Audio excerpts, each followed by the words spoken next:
everybody today? Good? All right, let's start by looking at our objective for today. Take a minute, read it to yourselves. Okay, I want you to follow along and listen as I read it to you now. Describe the response of organisms to environmental changes and how those changes affect survival.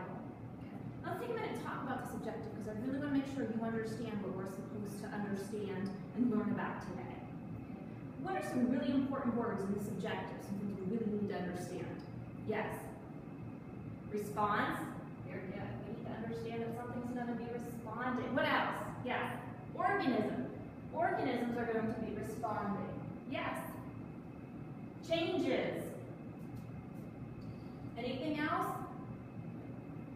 Environmental changes. Okay, there's one more that we need to talk about and how it affects survival. Very good. Okay.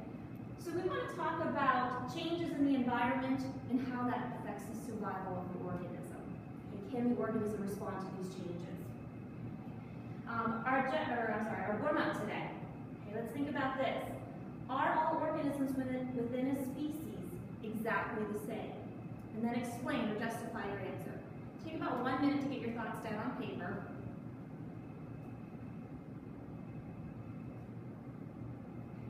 Go ahead and talk with your neighbor. See if they have something similar. See if you have the same example, different examples. Listen to the justification. All right, who can answer this? Are all organisms within a species exactly the same? Yeah. What do you think? No, they're not exactly the same. How many people in here agree with that? Wow, good. You're absolutely right. Okay, all organisms within a species are not exactly the same. Can somebody give me an example? Yes. Humans. Humans, all the people in the world are from the same species, but we're not identical. We all look different, but yet we belong to the same species. Okay, so the answer is no. There are variations or differences due to sexual reproduction. Okay. Variation, does anybody know what this means? Differences, very good. And these differences come from sexual reproduction, meaning that we have two different parents. You get some genes or traits from your mom and some from your dad, and that combination of those two different sets of traits makes you who you are and makes you a little bit different from your mom, a little bit different from your dad, because you're your own individual, but you're still in the same species. Any questions? All right, let's take a look at what we're going to be doing today. Okay. We already did number one, discuss our objective and warm-up. We know what we're doing, we're focused. What's the second thing we're going to be doing today? The peppered moth simulation, very good. Okay, this simulation is going to require us reading and learning a little bit about the peppered moth, its background. We're going to talk about the procedure that we're going to do to create the simulation.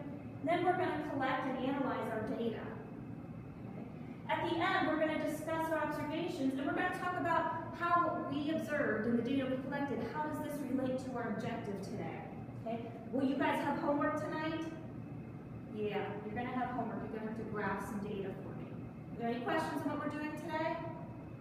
All right. What I would like you guys to do right now is in your packet, I would like you to take a minute or two, and I'd like you to read the purpose and background. The purpose of this reading is just to let you know a little bit of information about that peppered moth and what happened and what we might be doing today. Okay? I want you to mark up the text. What do I mean when I say mark it up? Yes. I want you to circle. Very good. We're going to circle. We're going to underline. We're going to highlight. I want you to pick out those words that you think we really need to understand or that are important to our objective. Any questions? All right. Take a minute or so and read this. Mark it up.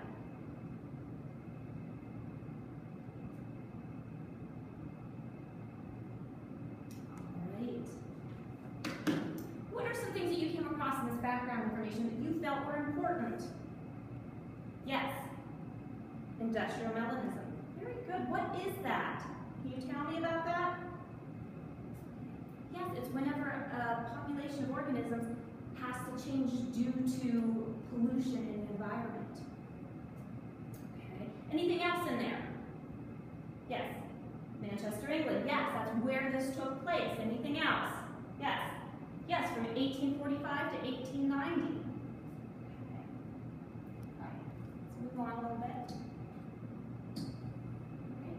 So what we learned is prior to the Industrial Revolution, most peppered moths were light colored with dark spots. Yes. And then 45 years later, after the beginning of the Industrial Revolution, the dark variety of peppered moth was more common. So we started off with a larger population of light, and then after the Industrial Revolution, they became dark. Any idea why that was? Yes. Very good. The pollution, the soot that was produced by all the factories, their habitat changed, it became darker. All right, let's take a look over here. What do you see on this tree? How many moths? Yes. One? No, try again with harder. Two, right? We see the dark one, but if you look really close, there's a light one right there. Who's better camouflage? The light one. Now, let's fast forward 45 years. Who's better camouflage now? You're right, the dark one. So this simulation is going to be all about seeing what happened to this population, how it changed. All right. We're going to flip over, and I want you to take a minute and look at your procedure. I want you to read through the procedure so that you understand what we're going to be doing today. Okay, take about 1 minute, read through it, and we'll talk about it. All right. Okay, take a minute and share 3 important things that we're going to be doing in this procedure with your neighbor. Real quick. 1, 2, 3. 3 important things we have to understand.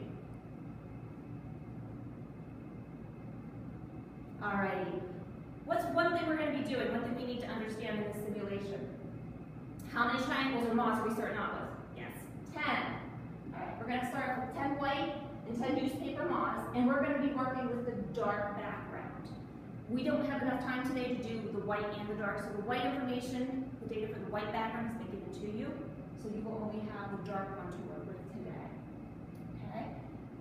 Somebody will be the predator. Let's say a blue jay who loves to eat peppered moth. The predator will be the one working the forceps. So your dark background will look like this, and your moths will be the dark moths, which look like the newsprint, and your light moths, which are white paper. Okay. And how long will you have to complete this activity? Yes, that's right, 20 seconds. So you, the blue jay, the predator, with your forceps, will pick up as many as you can in 20 seconds. And then at the end of that 20 seconds, that represents 1 generation. We're going to double the number of moths to prepare for the second generation. Why are we going to double the number of moths? What do you think? Yes. What's that?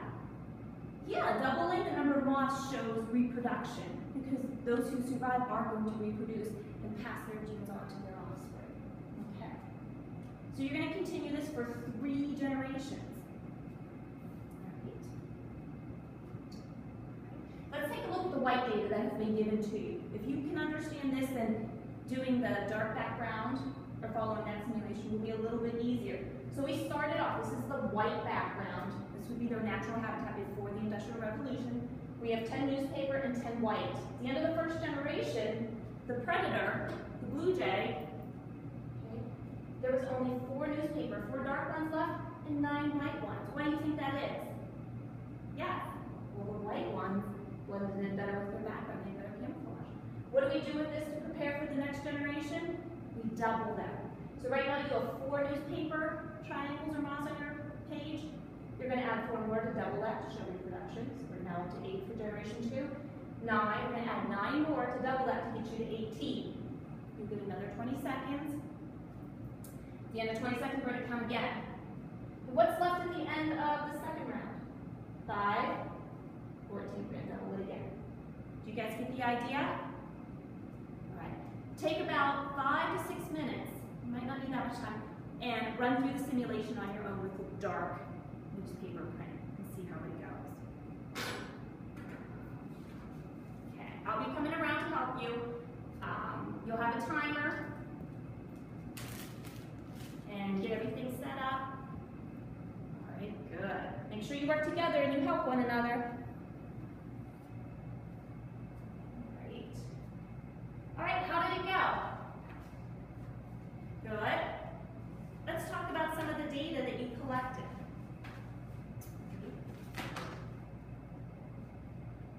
All right, who wants to share first? What happened to your population overall? Okay. Which population decreased faster, the light or the dark? The light this time. The light. How many people found that their numbers of white moths decreased much faster than the dark ones? Very good. Why do you think that is? The white ones had no camouflage. They weren't camouflaged. Those blue jays could swoop down and pick them off really easily. Those dark ones blended in really well.